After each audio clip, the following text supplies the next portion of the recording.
Sejam bem-vindas e bem-vindos ao Risco Disco, um podcast produzido pela Mad Sounds Productions. Meu nome é Chris Sayeg e aqui recebemos artistas para desconstruir suas músicas, revelando instrumento por instrumento e abrindo nossos ouvidos para o seu processo criativo.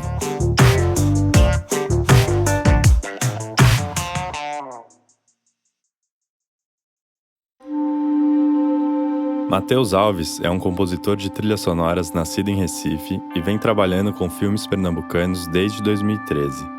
Em 2019, compôs e produziu, em parceria com seu irmão Tomás Alves Souza, a trilha do longa-metragem Bacurau, vencedor do prestigiado Prêmio do Júri no Festival de Cannes.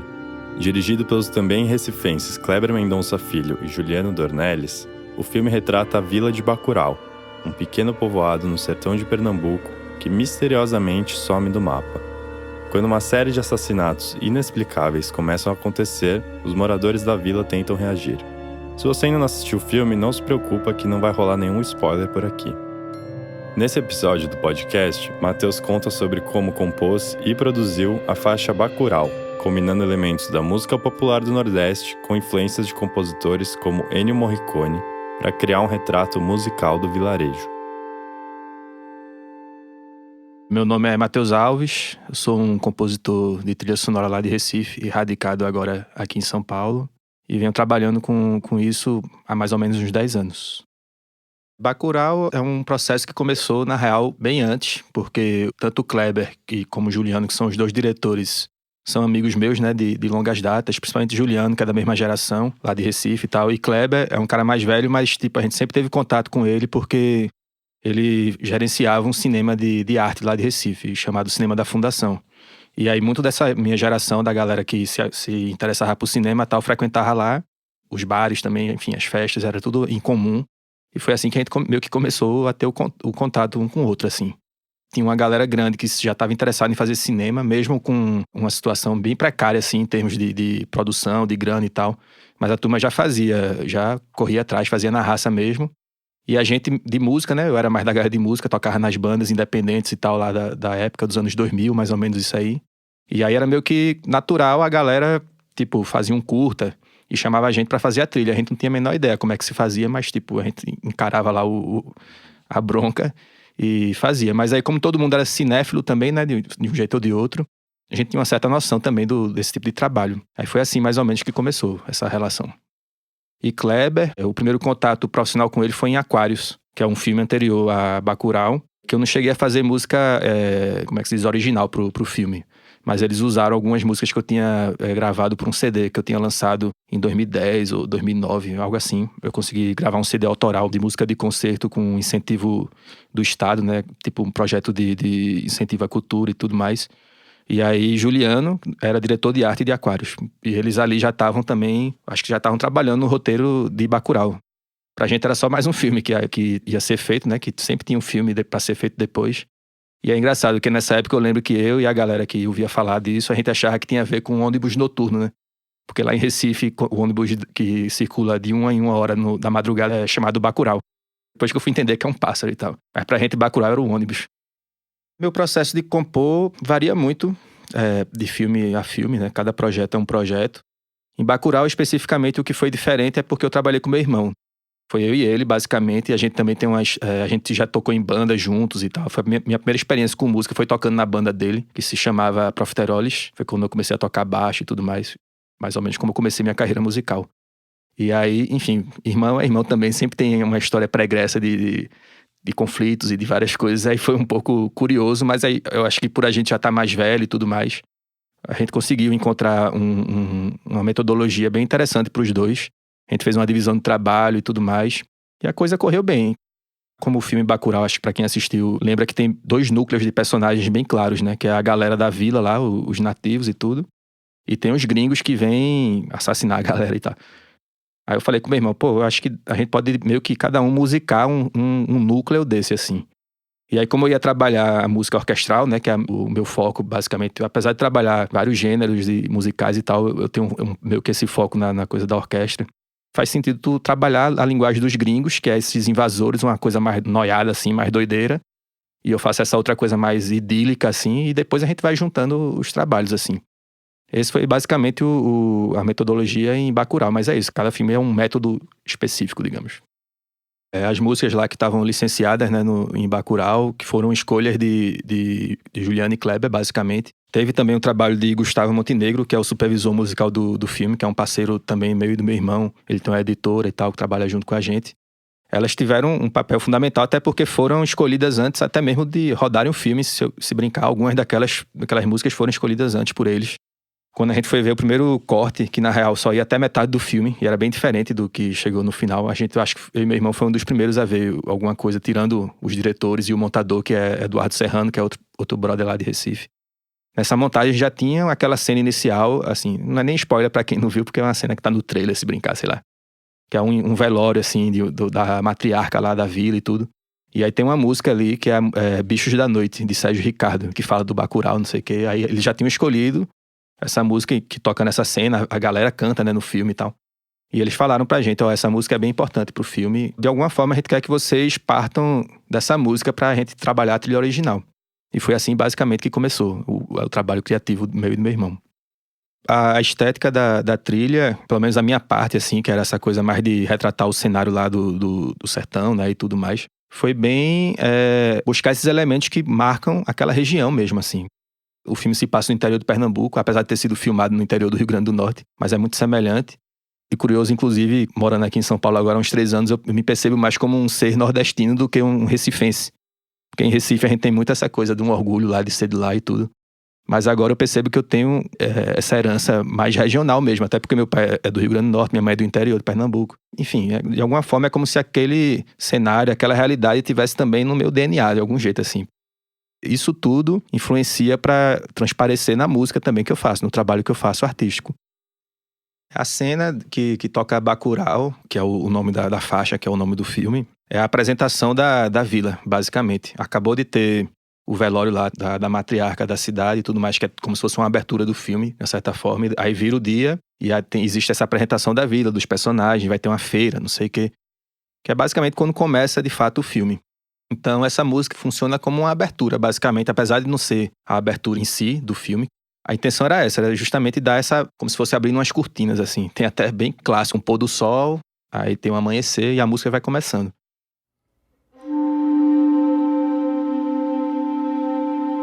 A introduçãozinha mesmo da música é basicamente um intervalo de segunda, né? Que são 2 notas, tipo um dó, ré na escala, são nas notas próximas, assim. Eu gosto muito de trabalhar esse tipo de intervalo, porque ele age, né? Ele atua no limiar da nossa percepção auditiva, inclusive. Aí você escuta meio que um ruído também, porque é como se a nossa percepção não conseguisse perceber, de fato, as notas individualmente.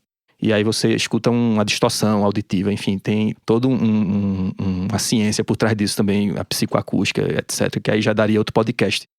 Eu tenho essa sorte também dos diretoras, quando me chamam, de alguma forma, mesmo sem conhecer meu trabalho, eu acho que percebem que eu tenho uma forma meio particular de trabalhar e de trabalhar basicamente a minha pesquisa musical mesmo, assim, que eu faço até pra mim mesmo.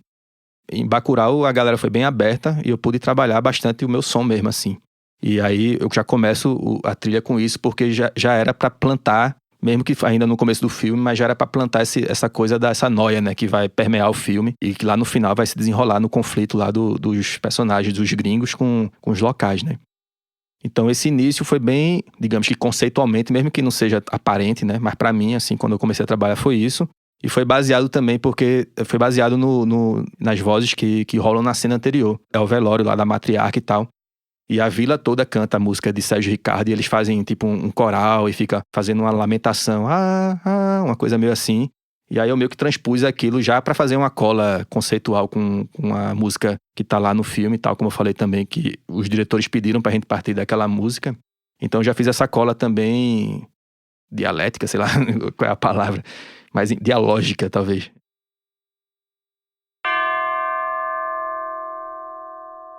O sino que rola lá no começo dessa música é uma parada que eu sempre gostei muito de ouvir em músicas, né? Quando eu fiz meu mestrado, que eu tive muito contato com a música de Arvo Pärt, que é um compositor da Estônia, que é um cara que, inclusive, ficou bem famoso porque a música dele foi usada como trilha sonora, inclusive, de vários filmes. Eu acho que o mais conhecido é aquele Sangue Negro, com Daniel Day-Lewis, né? E ele tinha essa lombra com sinos, porque ele é da Estônia, que tem uma tradição de uma coisa meio cristã ortodoxa, assim, que tem muitas igrejas e tudo mais. E aí ele usa muito sino na música dele, e eu sempre viajei no som de sino, velho. Eu tenho uns amigos percussionistas também que tem uns sinos, que a gente ficava tocando e lombrando naquele som que não acaba nunca, o sustain infinito.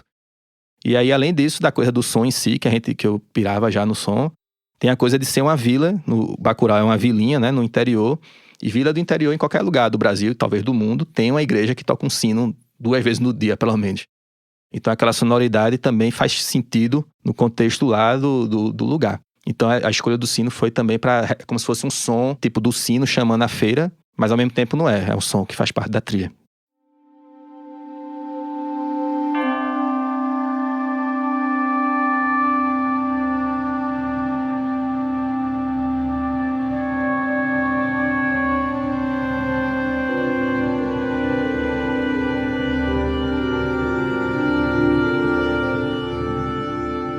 Logo depois vem tipo umas escalas descendentes e tal, começa no vibrafone, nos sopros e depois vai indo para as cordas. Isso vem também da música é uma coisa, na verdade vem da música de Sérgio Ricardo, mas é uma coisa muito convencional em qualquer tipo de estilo musical, você trabalhar cromatismo, né, que é o que a gente chama de uma escala cromática, pode ser tanto ascendente como descendente, que é você usar todas as notas subindo ou descendo, como se fosse uma escadinha assim.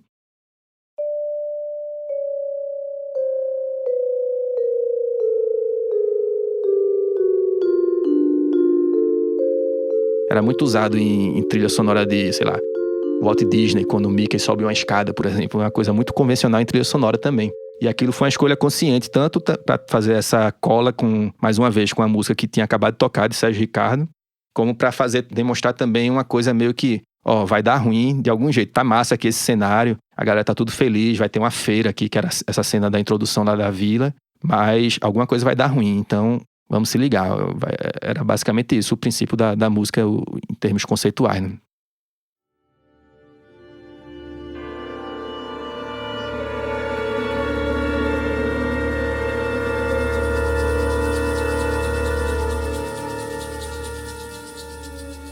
Nessa faixa Bacurau tem um AB, que eu não sei se é um instrumento comum aqui, mas lá em Recife é muito comum, usado em maracatu. Que é tipo uma cabaça, assim, com as chaves, com umas conchas mesmo, assim, que faz um som muito desse chiado também, assim, das frequências altas, assim. Tem também, eu acho que caixa clara, né, fazendo um rulo.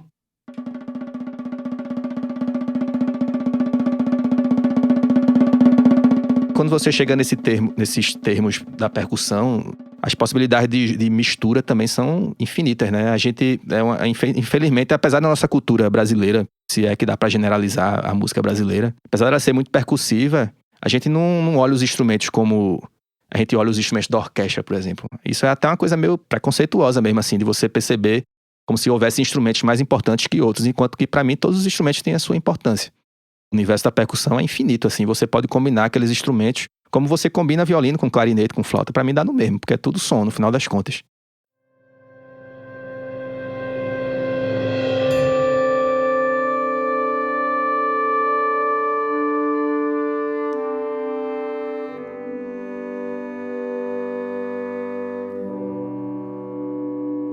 Essa mudança da música, mais ou menos em 1 minuto dela, que é mais ou menos o meio da faixa, é quando, de fato, a galera chega na cidade, porque eu acho que começa a cena com um caminhão chegando, que na real é meio que é uma zona ambulante que tá chegando lá, os trabalhadores da noite, né, e trabalhadoras lá e tal.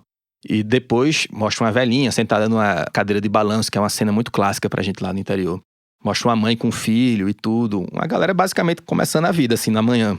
Então ali, para fazer um contraponto a essa coisa mais misteriosa que acabou de acontecer, que é essa transição do enterro, aí vem a noite e vem a manhã. Não sei exatamente qual é o trecho que faz essa mudança em termos... Acho que é até a velhinha sentada na cadeira de balanço, lembrando aqui agora. Que é uma moradora de lá, inclusive. Muitos daqueles personagens, aqueles atores e atrizes, não são atores e atrizes profissionais, são moradores da vila lá, da Barra, que chama, se eu não me engano, a vilazinha. E aí, eu falei, aqui eu vou dar essa virada de chave e, tipo, fazer uma coisa meio Bom Dia Pernambuco, Bom Dia Brasil, sei lá. Talvez seja um momento que eu me valie um pouco também de fazer, aqui eu vou fazer uma trilha sonora clássica também. Como eu tenho essa influência de compositores muito clássicos, tipo Morricone, John Williams, essa galera das antigas, Bernard Herrmann também. Tem hora que você simplesmente não pensa em muita coisa também. Você fala, aqui eu vou só meter um tema, o mais bonito que eu puder fazer agora nesse momento, vou jogar para as cordas aqui, para trompa, quem seja, pra a galera que tá no cinema entender também, tô vendo um filme, assim.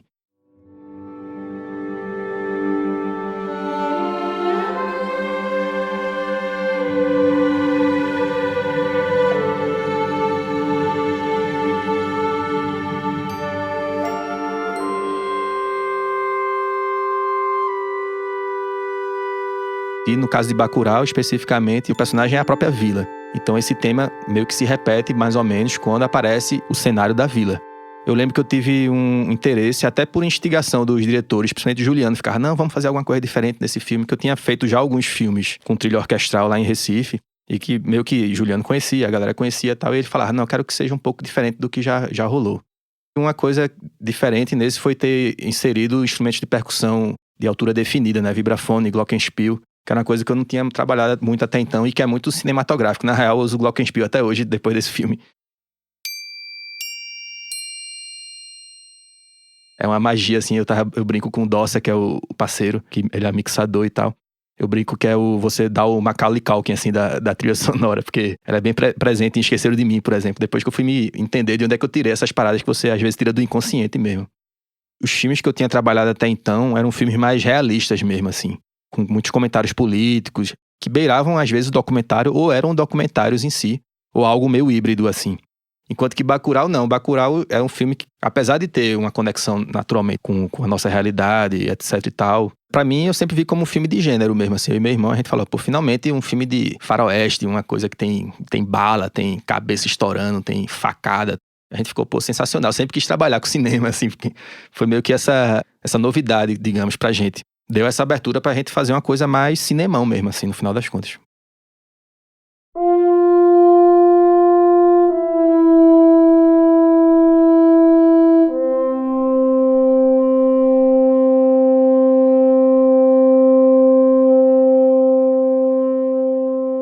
Talvez uma das coisas que eu mais gosto nessa faixa é a trompa, porque eu sempre, apesar dela ser VST, o segredo aqui da gente, não é trompa real, mas é um instrumento que eu gosto muito. Os VSTs, né, e os instrumentos virtuais que eu comentei, são plugins no computador, no Pro Tools ou no Logic, enfim, o programa que você tiver para editar áudio. Você tem essa possibilidade de usar instrumentos que são sampleados em uma gravação, às vezes, geralmente no outro lado do mundo, nos Estados Unidos, sei lá. Alguém vai lá no estúdio e grava várias notas de uma trompa e faz um banco de sons chamado biblioteca de som, né? E aí o que a gente muitas vezes faz hoje em dia numa trilha, principalmente as trilhas que não tem orçamento suficiente para você juntar uma orquestra de fato, é você misturar esses sons de mentira, né? Digamos, sons fake, mas que não são fake, na real. Alguém gravou em algum lugar, mas não gravou pro propósito que você tá usando. E aí no programa lá, no editor de áudio que você usa, você tem essa possibilidade de manipular esses sons de várias formas e fazer com que ele soe como se tivesse sido uma pessoa que gravou para você. E eu brinco que a trompa é aquele instrumento que você pode salvar um filme, se botar ela no lugar certo, com a melodia, sei lá, Senhor dos Anéis mesmo. Sempre tem uma hora que vem a trompa assim, você, ai meu Deus, o monstro vai cair, ou sei lá, vai acontecer alguma coisa muito magnífica aqui.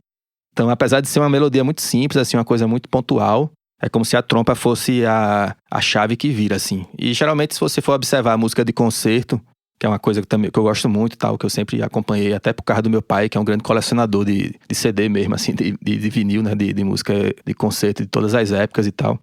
E eu toquei em orquestra também, né, orquestra sinfônica jovem e tudo. Se você observar, a trompa sempre vem em algum momento também muito chave, assim, das sinfonias e dessas peças de maior porte. Então é um instrumento que sempre me fascinou, assim, com um som muito meio puro também, assim. Parece que tá vindo do céu, assim, e ao mesmo tempo você não sabe de onde ela tá vindo, sei lá, ela preenche o ambiente, assim. Talvez por esse série de fatores, às vezes somente afetivos mesmo, seja o elemento que eu mais gosto ali dessa música.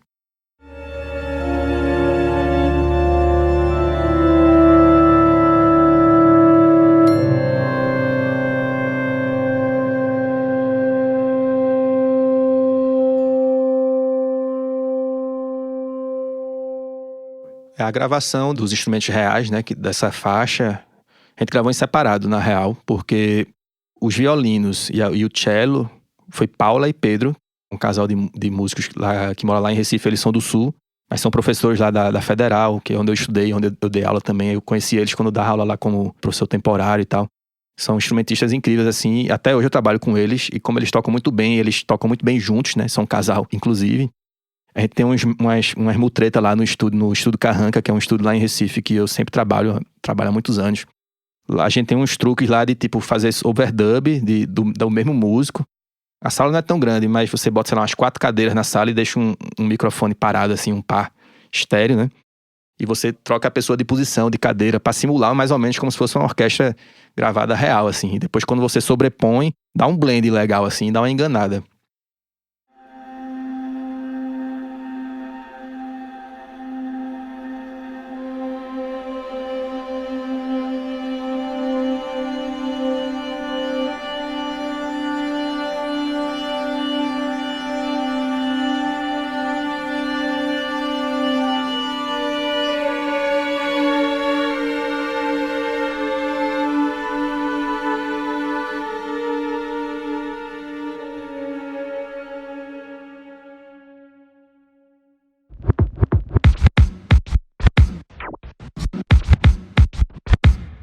Agora chegou a hora da gente riscar o disco e fazer a pergunta oficial do podcast.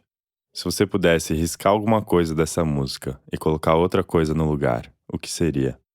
Não, se eu pudesse tirar alguma coisa, eu gostaria de ter gravado com orquestra, né, real. Até porque quando você grava com VST, você acaba ficando preso ao clique, a umas coisas mais técnicas mesmo assim, para fazer funcionar, né, no programa de edição de áudio. Eu lembro que até essa música foi executada na época do lançamento do filme, ela foi executada, um trechinho dela, alguns trechinhos da trilha foi executada pela Orquestra Jovem de Guarulhos. E eu até fui no concerto, conheci a galera, foi uma experiência bem massa, assim. Um pouco antes da pandemia, foi os últimos momentos, assim, musicais antes da pandemia. E eu lembro que quando eles executaram, já teve um algo a mais, assim, que não teve na gravação da trilha. Porque é aquela coisa da execução mesmo, assim, que às vezes até um instrumento tá desafinado, alguém entrou na hora errada, mas que você sente a coisa funcionando, acontecendo de forma mais humana mesmo, né? Literalmente. Então, talvez, assim, em termos composicionais, eu acho que eu até tava expandindo essa peça outro dia, pra ela virar uma suíte de fato, assim, pra ser tocada em concerto, que é uma música que eu até gosto, assim, é difícil de você, quando você é compositor, você gostar do que você faz. Geralmente você acha quase tudo ruim.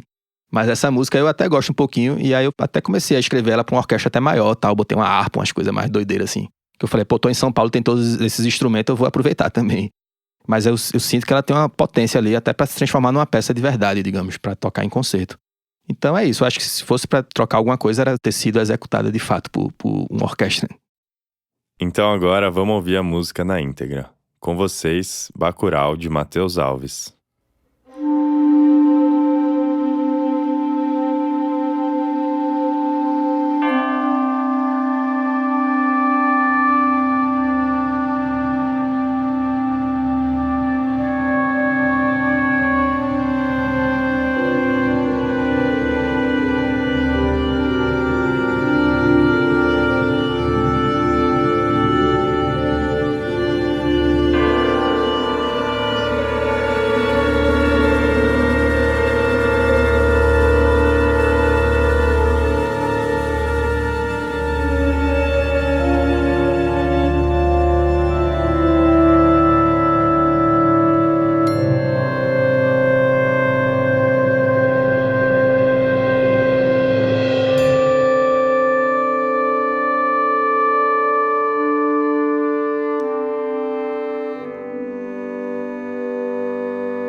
Matheus, para terminar nosso episódio, conta um pouquinho sobre seus próximos projetos.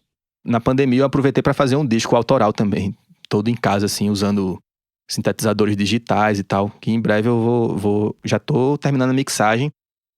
Mas é aquela coisa, projeto pessoal você sempre fica em plano B, né? Quando vem um trampo assim, você dá prioridade. Então o disco eu consegui adiantar bem na pandemia. Como eu tenho essa tendência de trabalhar com uma linguagem orquestral mesmo. Esse trabalho do disco não deixa de ser uma orquestra de sintetizadores, no final das contas, a forma que eu pensei. Então, quando você abre o Pro Tools, são muitos tracks, é um bololô gigante de som.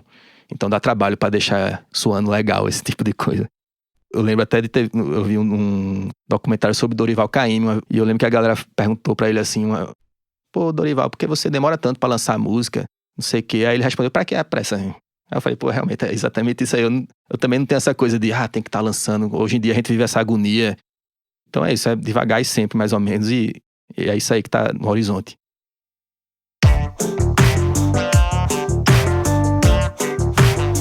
Esse foi o Risca o Disco, um podcast da Mad Sounds Productions. A Mad Sounds é uma produtora de áudio e música para filmes e podcasts.